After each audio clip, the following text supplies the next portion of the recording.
เข้าป่าสะเดือคำสาบานสัญญากันไว้วันนั้นเจ้าบอกสิหักจริงจัง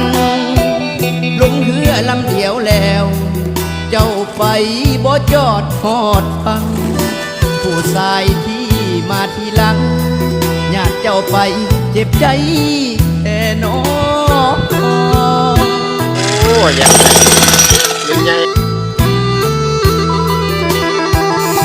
เหตุใดจังใดคนคืออายหัวใจ